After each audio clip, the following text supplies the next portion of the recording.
Good morning guys! Welcome and welcome back to my channel, Grow with Lynn. Magdadamo lang ako guys. Kasi masukal na tingnan dyan.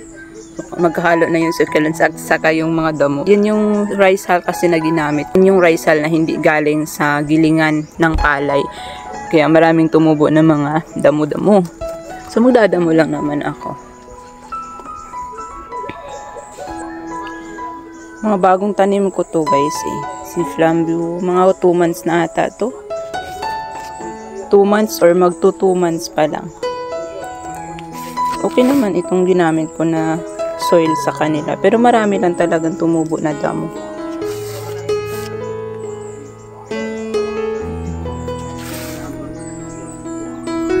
Medyo mahirap nang abutin kasi malayo itong pinaglagyan ko sa kanila. And ito yung variegated Richie. Medyo nawala na yung kanyang color na yellow guys. Yellow masyado ito nung nakaraan eh. Yung bagong dating pero walang dahon. Ngayon naman ay may dahon pero yung kulay di na ganoon ka yellow. Pero meron pa rin naman. Ayun. Variegated nga kasi siya. Kailangan na nito ng intense na init para magkaroon ng kulay. Ang haba ng damo.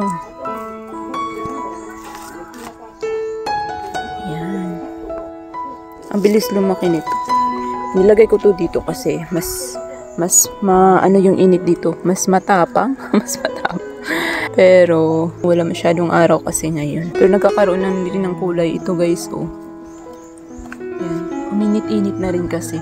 Nawala kasi yung kulay niya nung nakaraan. Pero yan, oh, bumalik na ng konti. Ayan, gumanda na siya. Ayan si Bella Rogue.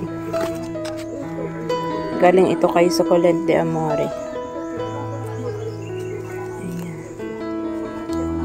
Medyo nagkakaroon ng kulay konti lang naman yung tips niya kasi umaraw nga dito mga 2 araw na. Pero guys, yung araw dito hindi din mo talaga maaasahan kasi bigla-bigla umuulan. Ang intense ng init sa umaga tapos mga 10 AM umuulan. Ganun yung panahon namin dito.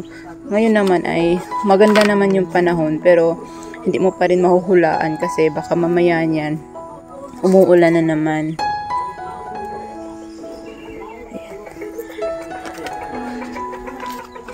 First time ko nalinis ito sa kanila.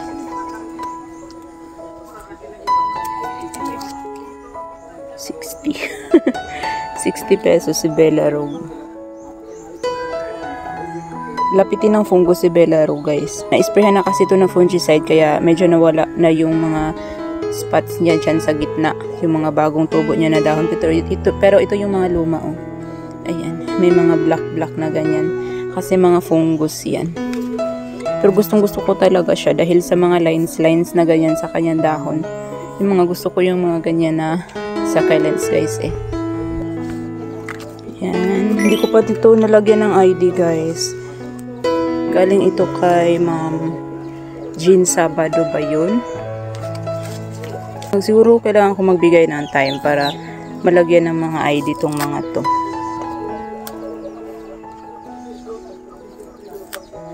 Nagka-roots na to guys kaya tumigil na yung kanyang mga dry leaves. Parang may baby. Ayan.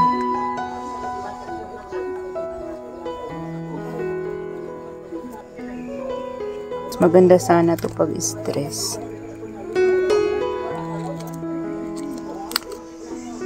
Wala, bumaliktad na to guys. Na to.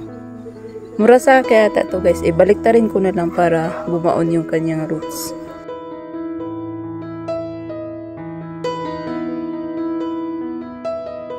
Ang hirap maglinis kapag wala yung pang-ipit. Si Pink Rosa to daw guys. Pero bakit parang iba yung itsura? Ayan yun. Sundin natin si seller. Maganda pa rin naman yung kulay niya. Hindi ko pa natanggal yung mga tubig-tubig dyan. Naipit na tong sigutatum. Ayan. Buhay pa rin siya. Pumutla ito noong nakaraan. Tapos ngayon, medyo bumalik-balik yung kulay niya. Ayan. Sana may magiging ganito na kulay dito sa iba dyan, guys. Kasi ang gustong-gusto kong ganyan. Diba? Ang ganda. Buhay pa rin si Decora na variegated. Nilagay ko sa shaded. Yan, ganito yung soil niya. Mas nagustuhan ko nga to guys eh. Yung texture niya. Parang nagagandahan ako sa texture. Dito ako sa taas kasi. Diripat ko tong si peach candy. Ayan. At saka dinagdagan ko ng ibang peach candy na bago. Ayan. Ganun din yung soil na ginamit ko dito. Ayan. May flower siya guys. Yung bago to eh. May bulaklak. Mas maganda yung kulay ng luma ko na peach candy guys. So, ayan. At saka ito.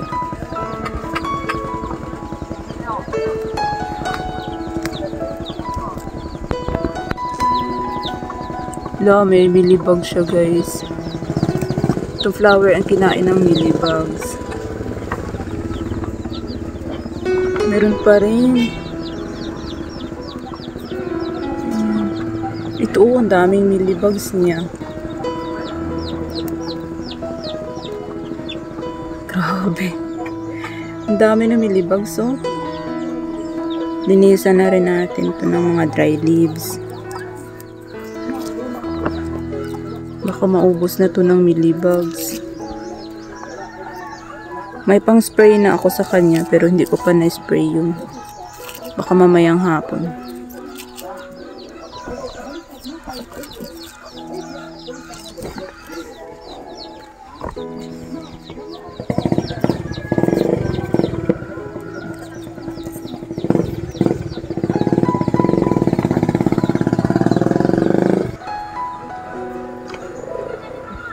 Okay pa rin si baby's finger. Meron na siyang mga babies sa sanga. Oh, sa sanga.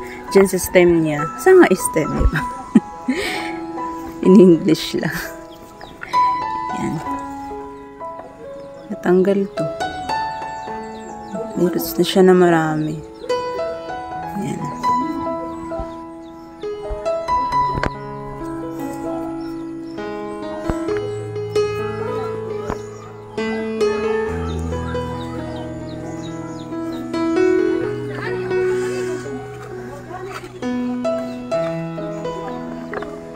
Ayan, ang dami niyang baby na nasa stem. Ayan, oh, sa mga ilalim. Medyo nagpipink na rin yung kanyang dahon ng konti. Magkasabay ito silang dumating ni Awayuki. Awayuki na talaga yung itsura niya, guys. Nung dumating to, mukhang hindi pa Awayuki. Pero ngayon, yan. At saka variegated nga pala talaga siya. May mga spots pa rin siya sa dahon. Oh. Sana wag nang tumuloy kasi nasprayhan na rin naman siya ng fungicide. Ganda ng pagkakulay niya guys. Oh. So, ingat-ingat lang din sa mga succulents natin ngayong summer kasi meron na akong nasunog. Nakapasok pa lang ng summer guys, nasunog ko na siya. Ang ganda-ganda ni Metallica. Meron lang siyang damo. Tapos, mga dry leaves.